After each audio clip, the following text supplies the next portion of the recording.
We'll begin by land acknowledgements. We're thankful to be able to join you from the traditional lands of the Mississaugas of the Credit, the Anishinaabe, and the Haudenosaunee and the Wendat.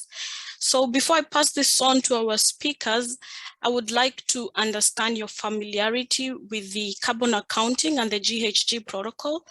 So I'll stop sharing my screen and then I will my screen, and then I'll launch the polls to understand your familiarity. So here we go.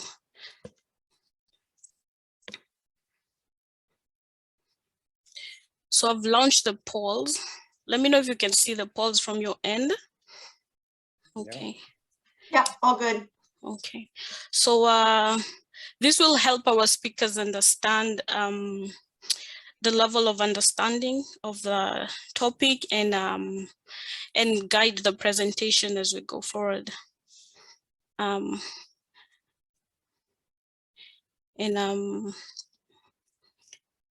Bruce, let me know if you can share your screen before I pass it on to you. Yeah, I'm ready. Okay, all right. So we've got almost everybody has participated in the poll. So I'll end the poll now and share the poll results. Can you see the poll results from your end? Yes. Okay, so this shows us that 45% of people have a somewhat familiar understanding of this. So Renee and Bruce, this will guide your presentation. So moving forward, I'll pass this on to Bruce. He will introduce himself and introduce Renee and kick it off. Thank you. Good. Well, thank you and welcome everybody. Looking forward to today's webinar very much because I have a fantastic guest, Renee Shade. She's a real expert in what she does. And I think this is going to be a little bit different than the other ESG and carbon accounting webinar that the Clean Air Partnership did earlier in the year. It's going to be a bit of a cross between municipalities and cities and a little bit of a cross between Canada and the USA. I work with Renee sometimes, and she's a real expert, and I work with the Climate Solution Group in Toronto, and she works for Triple Win Advisory in Oregon, and two organizations work together. So today she is going to talk about carbon inventory, the basics and the new developments. She's going to talk about some of the way that carbon inventories are used for organizational strategy. And she's going to talk about some of the key principles that you should follow when you're doing that. And I'm going to sort of do what I usually do, which is kind of take a step back and look at the higher level generalized ESG environment. And I'm going to deal with some criticisms that have been coming up. ESG has been in the public eye. And I'm going to focus a little on municipal green bonds because I'm assuming that most of you are, as you usually are, municipal people. And I have some case examples for that. And so I'll do that now, and then I'll pass it over to, as I said, Renee Shade. She does data analytics and financial modeling. She specializes in building strategic business cases and sophisticated financial models with user-friendly interfaces. And as I said, very competent. You'll know that immediately when she starts talking.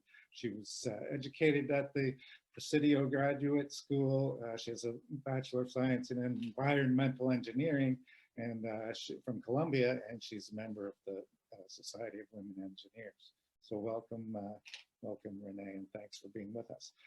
I as you know, if you've been on these before, I'm a writer mostly and a speaker and a bit of a consultant. I have a book called Clean Energy Age, please buy it, and a bunch of articles. Okay, so I guess ESG benefits, let's talk about it. I'm going to talk about corporations, I'm going to talk about cities. So first I'll talk about corporations, and I guess it's just to sort of reestablish, if it isn't already obvious to everyone, that we really are in the moment now for ESG. The HBR, the Harvard Business Review, has written an ESG reckoning is coming.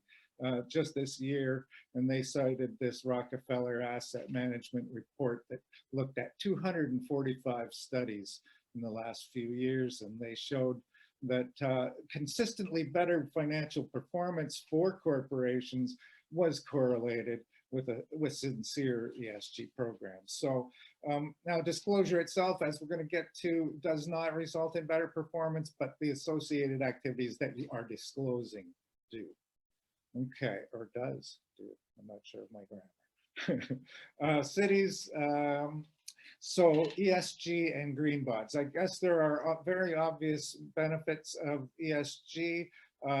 Cities need to lead by example on so many things, so they can lead by example on the environment and social improvements and good government. ESG helps to build the city's management credibility within the municipality and also beyond it. And it helps the, if you are on this webinar and you have a business case to build for some of your ESG programs, well then all of the activities that the corporation or the city is already doing will help with that business case. It'll all sort of dovetail together. And importantly, it helps with sourcing funding for your program. So it's specifically green bonds seem to be the big one, and that's on the right column here. So green bonds are allowing us to align purchasers and issuers to align themselves and help mitigating the global problem. And they typically reduce the cost of interest, the expense for the issuers, and they also help to attract the money in a very focused way, because as you'll see, they want that disclosed properly and explained out, and the market obviously is growing.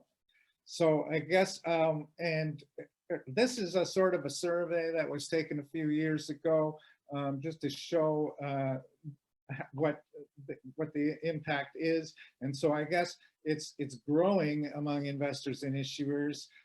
They expect that ESG issues will have a greater impact on sovereign debt yields and for corporations, the areas above. So in all of these cases, they think there's rising or growing impact of ESG issues.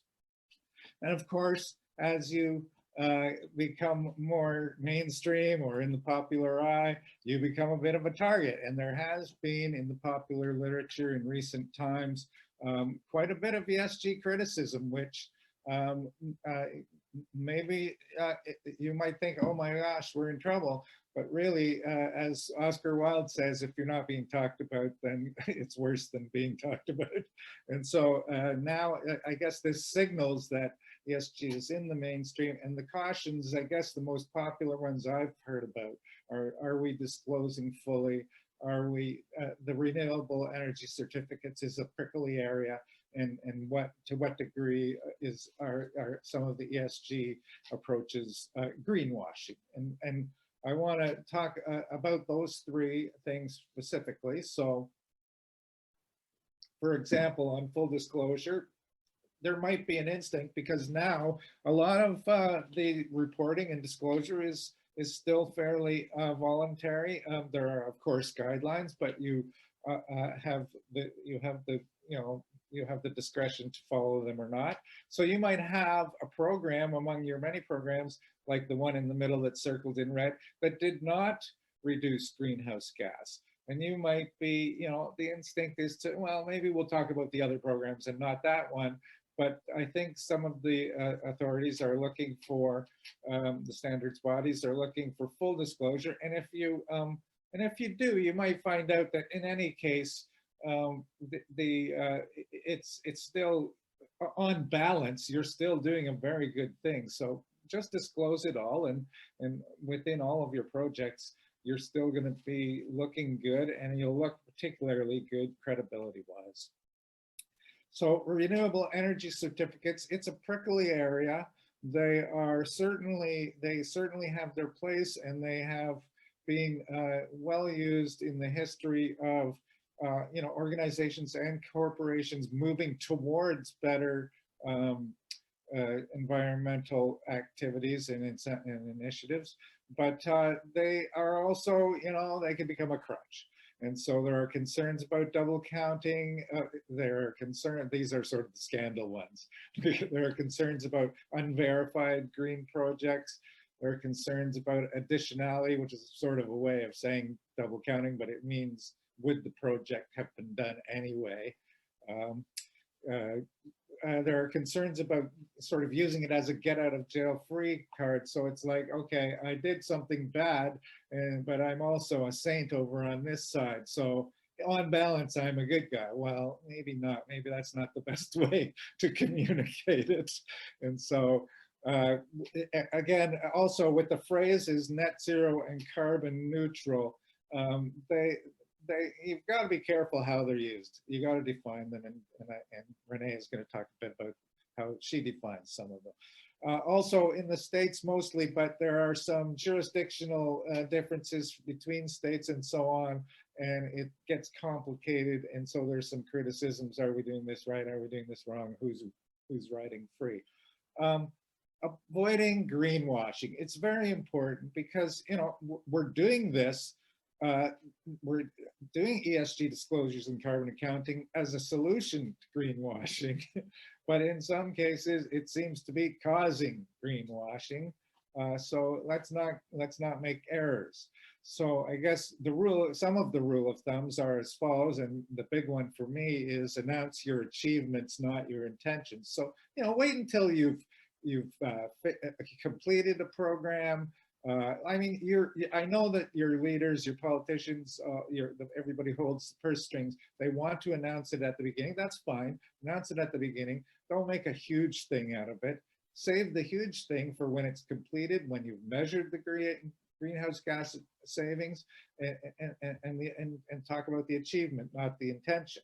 That's a very good rule of thumb. If you follow that rule of thumb, you'll probably never be accused of greenwashing. As mentioned, the phrases net zero, carbon neutral, they need to be defined clearly. I mean, I define them as kind of, so in this case on my little graphic here, I'm defining them as not very useful. But later Renee is going to explain a definition she uses for certain specific carbon accounting or inventory functions that defines them a little different. So if you're, and then another very good rule of thumb, when you're setting your goals, if it's a 2050 goal, it's kind of meaningless for a lot of people, but it's very common for people to make those announcements. But we have to remember that's 29 years from now. Okay, so if you're going to have a goal that relates to 2050, that is not wrong, but it's much stronger if it has milestones or interim goals along the way. So what are you going to do by 2025? What are you going to do by 2030? What are you going to do by 2035? And that makes it much more real. And it also is very, very helpful for the people who are actually, the policy wonks who are actually implementing your goal.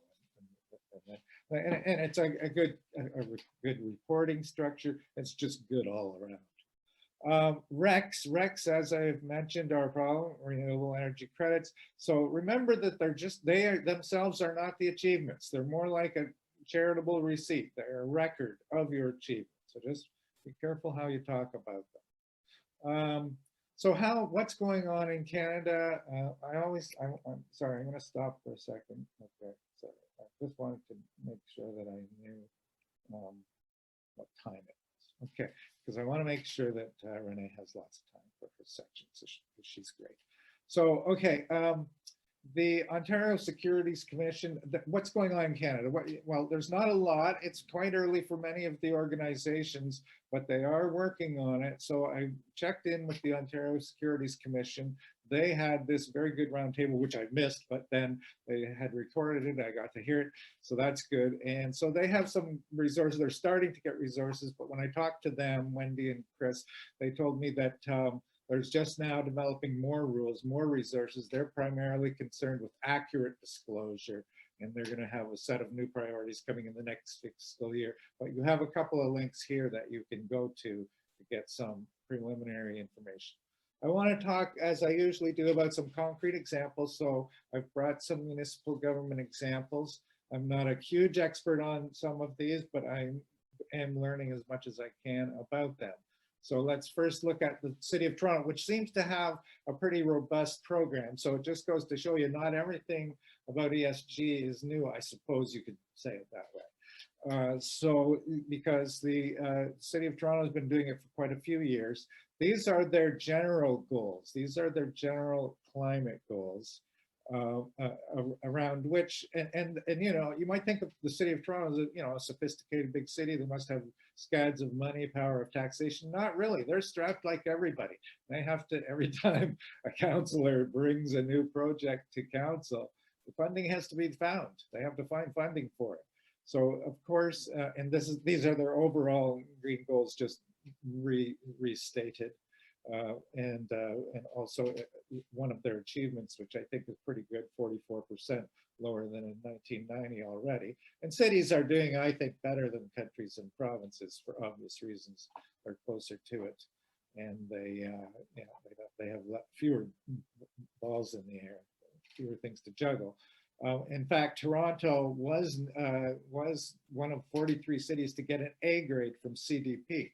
So they've been doing pretty well. And as you can see, their GHG emissions have gone down, and they've been using this funding solution of green bonds. And so green bonds is a bit of my focus here. And here is how they have been using them, mostly for clean transportations. And you can see they issued green bonds in 3 years, the last three, I guess, 28 to 20. And they used them for those, mostly for transportation, but also for adaptation and resilience. And they're dabbling in renewable energy. I think it's mostly on the rooftops of their buildings, but they've also been looking into renewable energy at a larger installation. I don't know very much about that because they don't. And energy efficiency programs with citizens. Transit seems to be their main focus. So they revitalized their Union Station, which is an important hub in the City of Toronto because it's where all of the city transit meets the sort of regional transit, the buses and the regional trains. So it's a pretty important hub, and if you, I guess they are finding, as many cities are, that if you make transit better, people ditch their cars more, which is, I guess, what a lot of people want. They are expanding their subway extension. Lots of controversy there. How do we do it? They've been talking about that for 10 years, but they're actually doing it now. They bought a lot of these brand new streetcars that you see in the picture. They're clean running. And the Leslie Barnes is a place where they had to build it to house them and to maintain them. And so that's what they needed the money for. And, you know, just infrastructure renewal inside those various hubs where they have streetcars and, you know, subway trains and so on. And cycling. Cycling has been a big one, I guess, for most cities. And most cities, it has done my heart good to see, have been taking advantage of the epidemic with the empty streets, especially last year more than this year. To get out there and really do some changes to the cycling infrastructure. So, and cycling and pedestrian, I guess, in this case. So they have 72 kilometers of trails that are new now in Toronto, and they upgraded some of the ones they had, which was about 50 kilometers. So this is sort of their overall disclosure, I guess, of how they used the money and what the results were. I hinted at that earlier. And this is sort of how they communicate it on their website, and they used a rater. So they have a third party or second party, however we want to phrase it, rater. And this is how that rater words what the City of Toronto is doing. And these are some of they're called Sustainalytics. And these are sort of, these are the statements that they make in relation to the bonds that Toronto is issuing, so that you can see that they will attract investors. They will attract investment money. And these are the compliance reviews. They have to they have to report on everything that they're doing as they're going along. And then let's go to another city, Montreal Transit. I mean, there's a whole process in it, and the more I get into the weeds, the more I want Renee to take over because she's more of an expert on it. But so let's look at some other cities. Montreal has done the same thing, and actually, it isn't Montreal. It's the green bonds are actually issued by the province of Quebec, but they have tended to be used again for transit in Montreal. And so here's sort of a breakdown of what they've been doing, how much greenhouse gas they've reduced through the public transportation improvements. Also some other cities, Vancouver, Windsor, Ottawa, and as usual, I have a resource link at the end of our presentation, which you can link through and find out more information on some of these groups. Also, the province of Ontario, distinct from Toronto, has done what they call green bonds, although they're using it also, as you can see from the list, for hospitals and schools. So I guess it should really probably, to me, be called an ESG bond, but they call it green bonds, I think. And so they've issued some, and they've used some of it for transit also in the city of Toronto. There's the two governments work together on that. So here's where I am getting right into the weeds. I guess there's a few different ways that cities do green bonds. You can self-label it, or you can use a rater or a third party, and you can you have to meet the green bond principles of the International Capital Markets Association, and then you can get a qualified verifier who does the work for you, which is probably a good idea in many cases, but it just depends on your city's situation. So this is, I think, a good place for me to switch because I'm not that great an expert on some of these details. So Juliet, I don't know, can you switch us over to Renee Shade from Triple Win Advisor?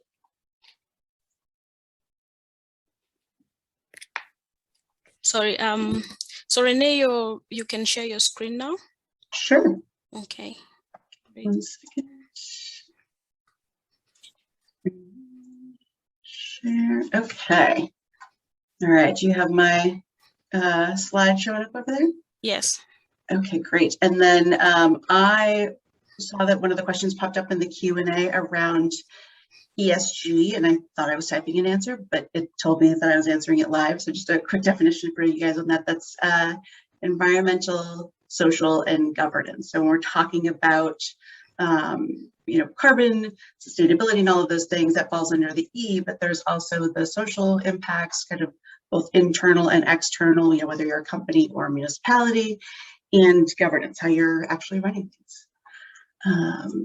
So a little bit about me, Triple Win. So we're a corporate consultancy. We do work with a variety of different businesses. We're industry agnostic.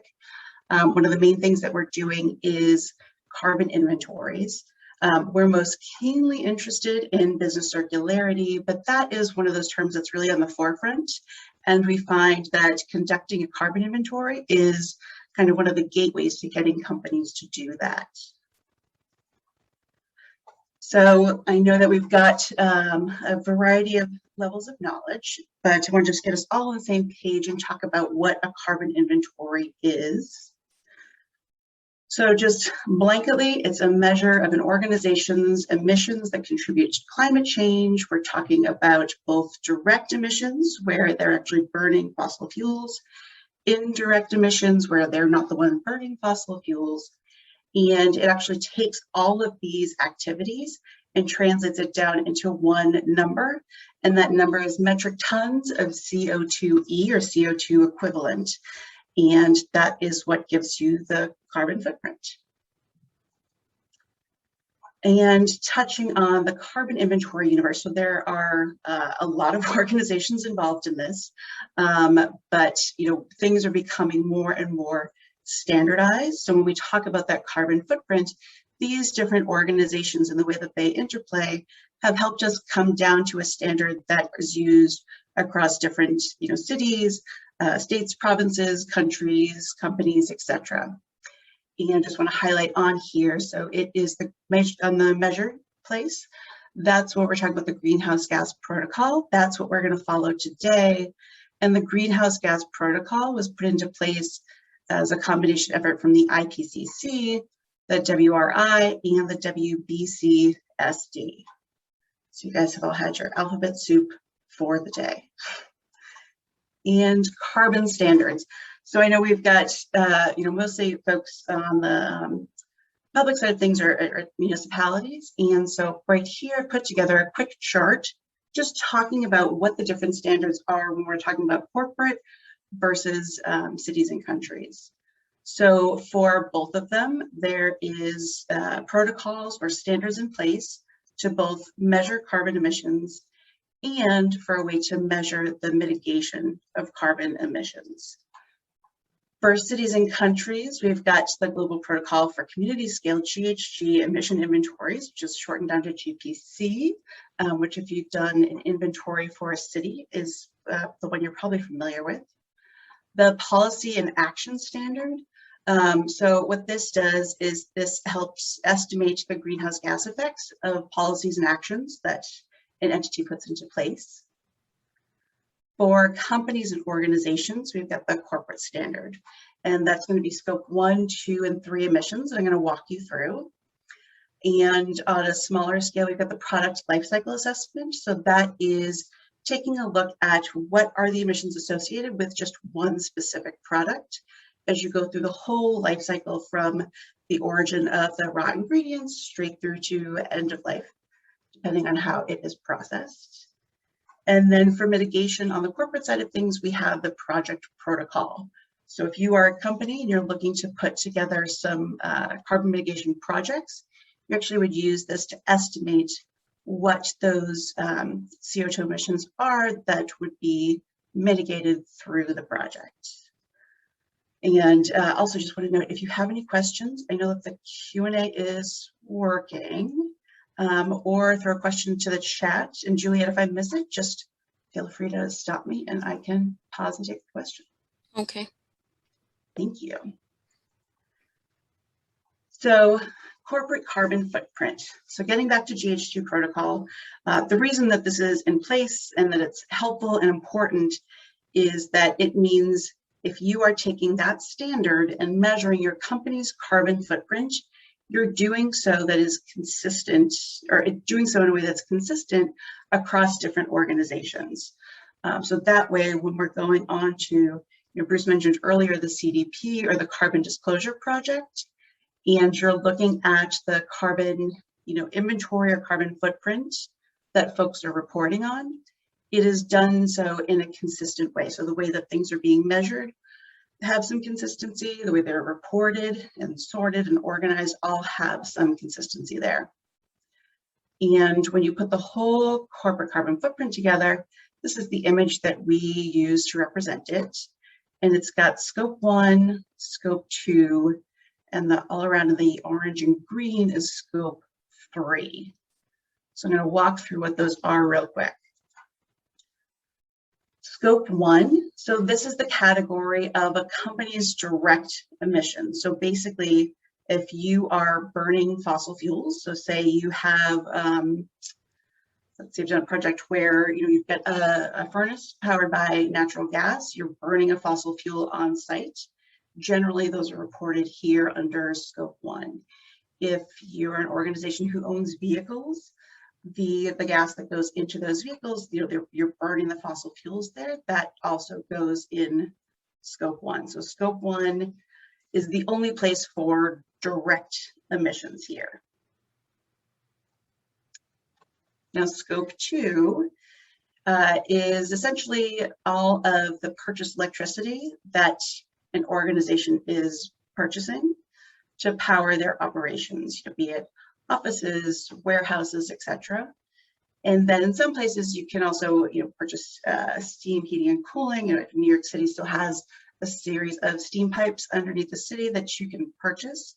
Those are a little less common, so it's almost exclusively that purchased electricity. So here, this is the first category of indirect emissions. So, say me as a company, or or as right now, we all have our screens on, we've got lights on, there is electricity that is being used to power our activities. And somewhere, fossil fuels are probably being burnt to generate that electricity and causing greenhouse gas emissions or carbon emissions. And so even though I don't have a mini power plant here where I'm burning, coal, etc., generating those fossil fuels and the greenhouse gas emissions, I want to take those into account. And so that's where that indirect piece comes in. So the fossil fuels are being burnt on behalf of my benefit of using the electricity. So those, again, generally go into scope 2 emissions. And then when it comes to scope 3, there's a lot on here. So let's go real slow for a moment. So first, the orange here is upstream carbon emissions, and the green at the bottom are the downstream carbon emissions. So when I say upstream, downstream, that little kind of point of intersection over here is roughly the point at which your customer has made a purchase. So we're talking here about companies and organizations. And when we're talking upstream, we've got 15 different categories. However, I have not yet seen a company where all 15 categories are an appropriate place for them to measure the emissions. The 15 categories is not about measuring your emissions at every single one.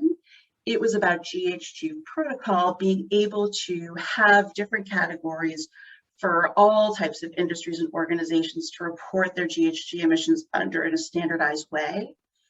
And so what you're actually doing is identifying through these 15 categories, which are the most relevant to your business and to your industry when you're doing that carbon footprint.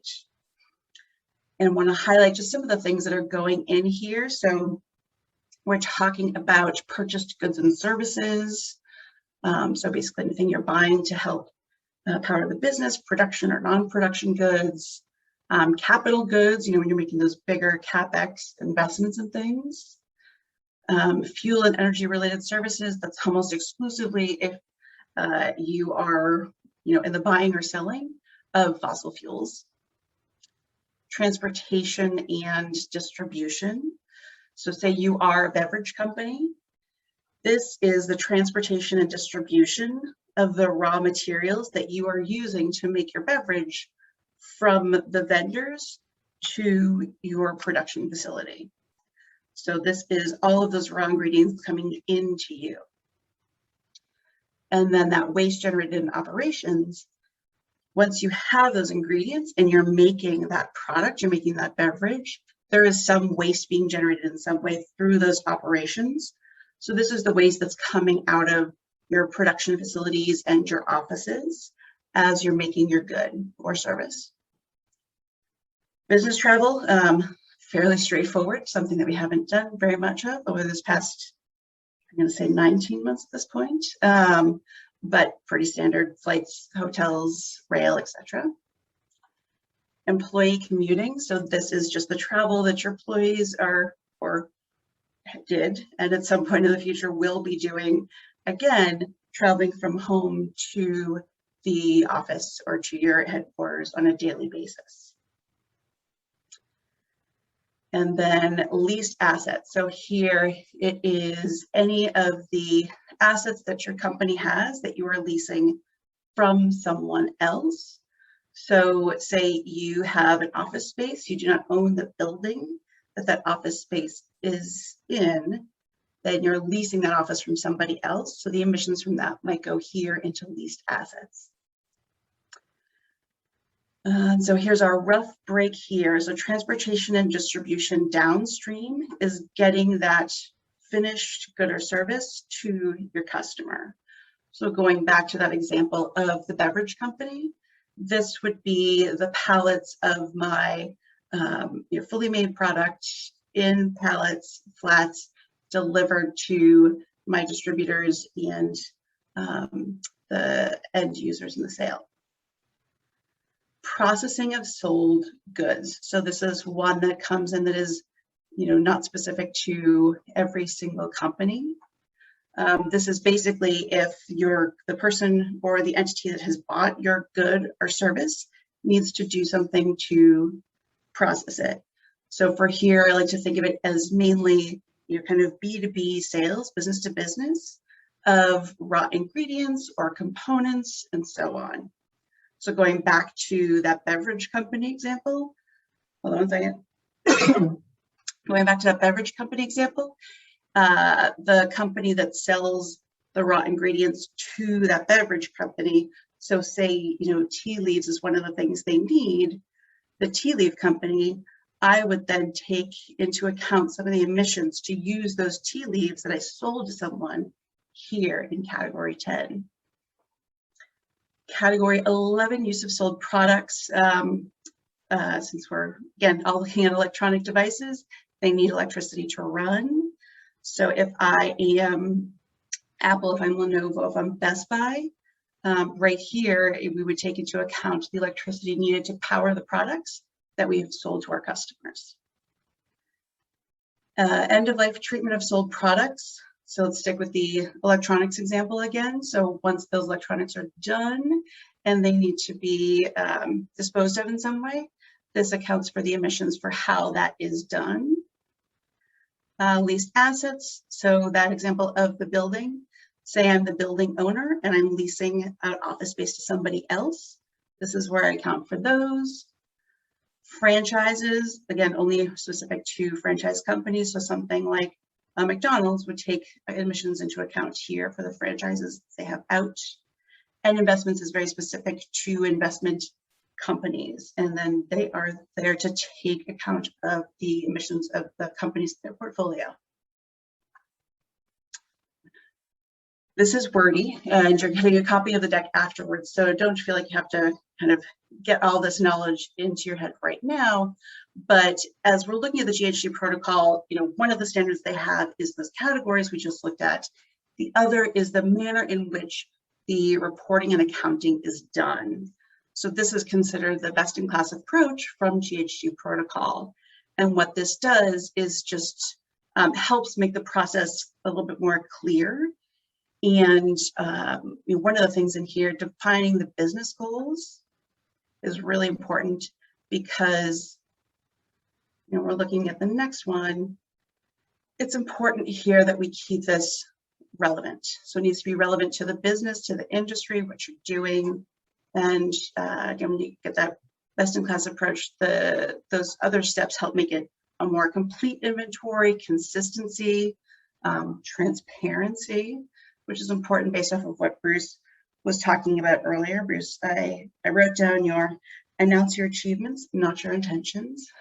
That was a good quote to think about, and especially when you're talking about really all 5 of these key points, really important. So carbon reduction. Looking at that carbon footprint. So one of the reasons to do it is to get to that final number, that metric tons of CO2 equivalent. So that is what you are reporting out. But again, kind of going back to the very beginning of what Bruce was talking about, when you're looking at those ESG disclosures and the benefits of those disclosures that are being talked about, particularly in the press, it's not just about disclosing that information. Just having that information and sharing it isn't kind of the magic pill that takes care of things. What really helps build a stronger, more resilient business or community or organization is actually kind of diving into what you learn in that carbon inventory and making changes through it, not just disclosing that information out. So here we sum up kind of some of the benefits of carbon accounting that different businesses can experience. There's different things on the financial front. I mean, there's just, as Bruce was mentioning earlier, some energy efficiencies, straight up cost savings. Regulations are changing globally, here in the US statewide, within Canada as well. And so, that regulatory environment is going to continue to change.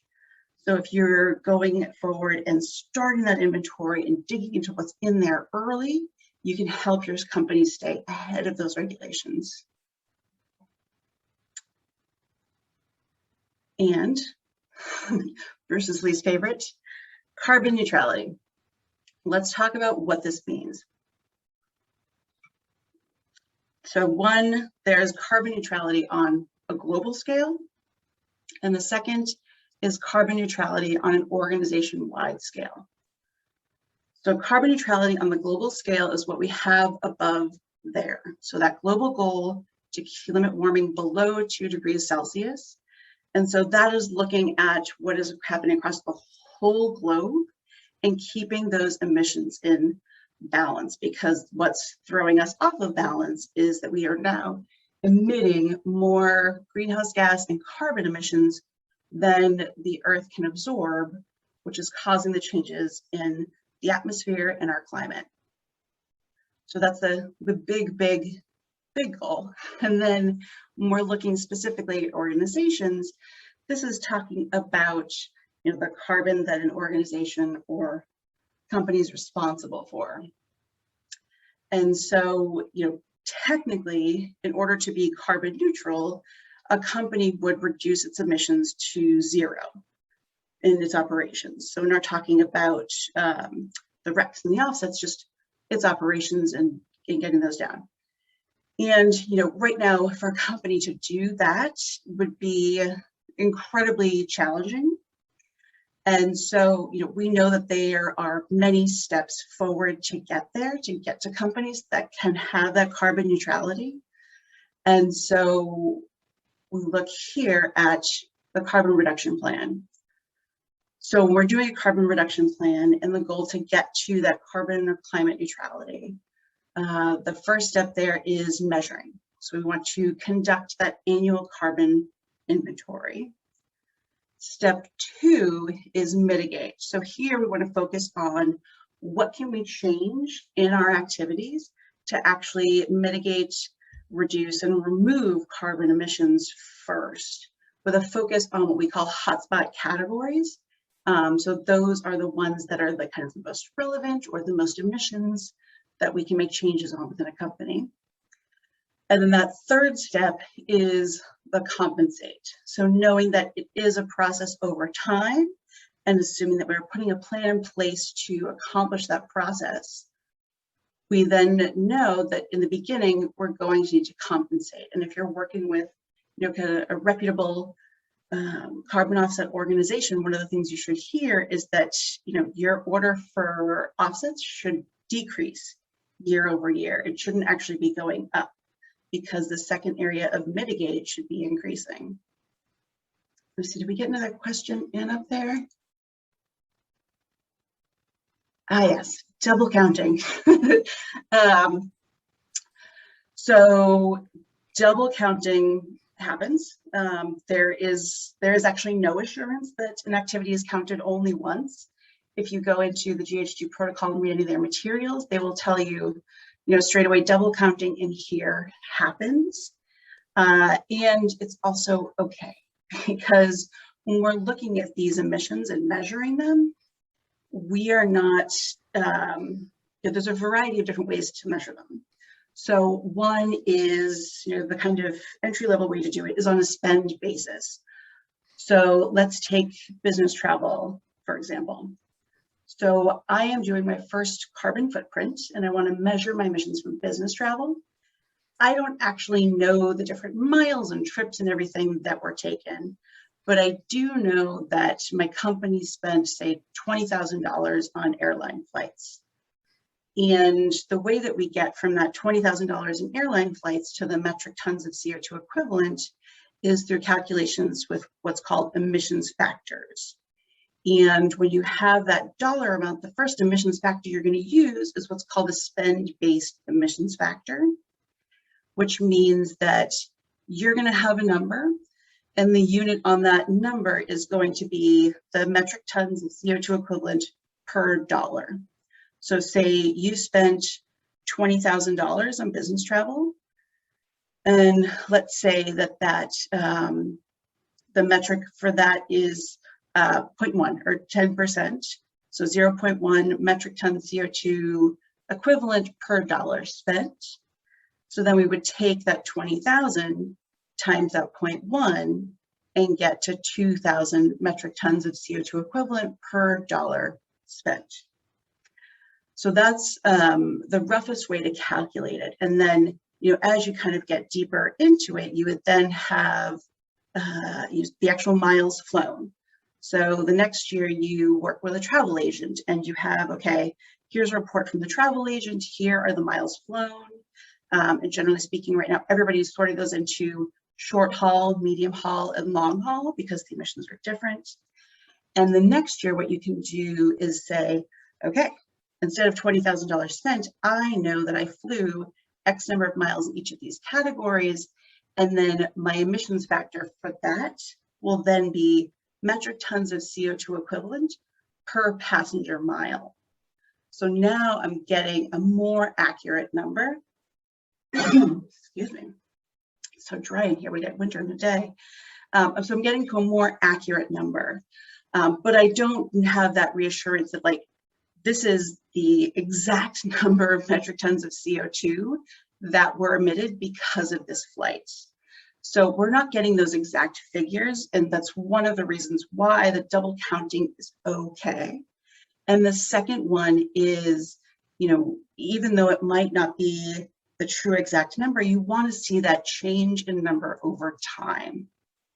So getting back into that mitigation, you want to put some of these steps into place. We look at them under these three buckets of optimize, invest, and substitute, and apply what are the most applicable to your company, what you can implement, what will yield those carbon savings over time to reduce those emissions. So here we're actually going to see, ideally over time, sticking with business travel, I mean, you can just see the difference in, 2020 versus 2019. And the reductions in business travel that ultimately led to the reductions in emissions associated with business travel. So even though there's double counting, it's going to happen across the board with companies, with cities. Like I said, GHG protocol acknowledges it straight away. I think even in the introductory chapter, and it was really clear, and they're very comfortable with it because we'd rather double count than actually undercount things.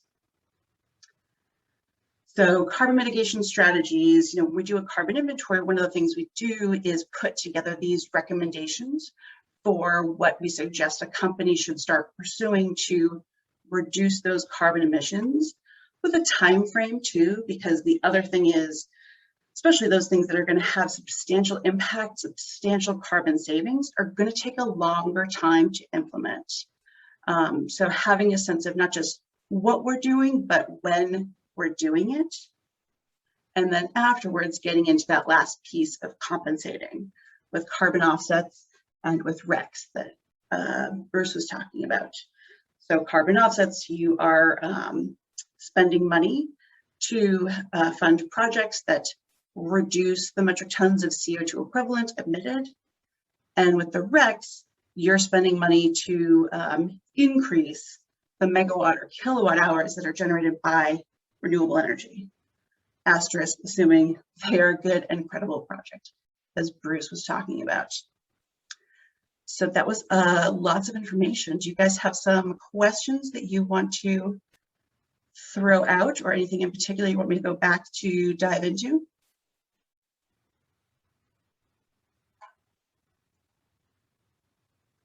See, I've got the Q&A open. Hey, Juliet. Hey, no, I guess I'm just wondering, are there the costs to carrying out carbon accounting? Would you say most businesses embrace this? I would say more businesses are embracing it. It depends on where you are. Through Triple Win, one of the other partners I work with, Kate and I, were talking to an investment firm over in Europe, and the companies in their European portfolio, they reached out. They said, we want you guys to, do some ESG reporting and do a carbon inventory, and they all did it. And then they reached out to their American companies in their portfolio, and the American companies some of them didn't respond, and some of them just said maybe. And so there's just a different attitude in adopting it depending on where you are, what stage your company is at. Let's say it's the desire to do it, the pressure from outside forces such as investors is growing to do it. Okay. And you know, so it's increasing, but I wouldn't say it's prolific just yet. We have a question from Hillary. Sure. When you sell carbon offsets, do you still count the reductions in your inventory, or do you have to ignore those reductions because you've essentially sold them? Got it. So Hillary, just clarification. So does that mean, so I've got a project that is reducing carbon emissions, or is this that, you know, I'm a company and I made some changes, so I reduced, you know, my company's emissions by, you know, say 100 metric tons in a year? Because if it's I'm a company and I did a carbon inventory, say 5 years ago, I've been measuring and I've been doing some mitigation strategies, and then I reduced my emissions by, say, 100 metric tons of CO2. That isn't an offset that I would sell. That's an activity that my company is doing. But if you're running a project specifically for carbon mitigation, so going back to, yes, okay. Then you sell the offsets as a municipality to fund the project. And you include, gotcha. Okay, so yes and no. So here's how I like to think about carbon accounting. So when you're talking about carbon accounting, it's like filing your taxes at the end of the year. So when I'm filing my 2020 taxes in early 2021, I am filing my taxes with the information for the income and things that happened financially over the course of the year. So for whatever reason, if my income was reduced, I don't have to report that my income was reduced. Nothing kind of changes there. It's just when the taxes are all done, it's done on that reduced income. So for a community or municipality building a solar farm, what they're doing is, so one, they have that project accounting, so they can do the offsets to sell. And then two, they don't also take that as a credit, because when you're doing that carbon inventory, it's just a full carbon inventory of all of the activities done over the course of the year. So let's just say that solar farm was built in the course of just one calendar year. So say it was built in 2020. So what you would be doing with the carbon emissions with that solar farm is, there are some capital expenditures. There's actually going to be some fossil fuels burned and some carbon emissions associated with building that solar farm. There's going to need to be, equipment and electricity and so on. So the emissions associated with that activity goes into your carbon inventory for that year, but not kind of taking that credit off. Okay, we got 3 minutes and one last question from Brian. Okay, Sure. We have 2 last questions. Okay. Yes. So for communities, is there a standardized approach to accounting for natural green assets, for example, trees? And the other question is, can any of the panelists recommend any trainings or additional resources to learn more about ESGs and carbon accounting? Well, Sure. let me just jump in on the second one. At the end of the presentation that is mine, I have a bunch of links that you can go to, and I think you've done the same, Renee, I'm not sure. But anyway, so you can do that. Also, please reach out to me if for any reason you need more information on anything in these presentations. And Renee, could you answer the question? Yeah, totally. So on the trees, so I'm very familiar here in the companies and organization space. I'm a little less familiar, but it's fairly similar. But the resource I would go to is GHG protocol and look and see what they have there. Kind of if you're looking at something specific around like a greenhouse, like those trees, under that policy and action standard, because when you're doing that, that is guidance around for communities to estimate what the carbon emissions associated are with one specific thing that they could adjust over the course of their operations. Okay. And Renee, lastly, what dollars spent emission factors data are you using, and where could one get this data or learn more? Are they broken out by sector? For example, your business travel example, aviation travel is different than car travel. Very different. It is. And I apologize, most of my knowledge is US based. So every about 2 years, the US EPA puts out a report with those actual emissions factors with a breakdown of, you know, short haul, long haul, medium haul. And that's what I go to for those travel. They also break it out for cars, trucks, you know, kind of different size trucks. And then when you're shipping large amounts of material, they also break down factors for that kind of transportation by weight and distance. So pound mile here in the US, ton kilometer everywhere else. So that's one of my main go-tos. And you know, kind of talking about business travel, hotels, Cornell actually puts out a report again every few years about the emissions associated with a hotel night stay in, you know, basically every major metropolitan area across the globe.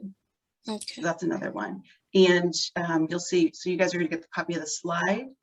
Yeah. When it comes to measuring, check out the Climate Registry, IPCC, and Project Gigaton from Walmart. They also have more resources on emissions factors.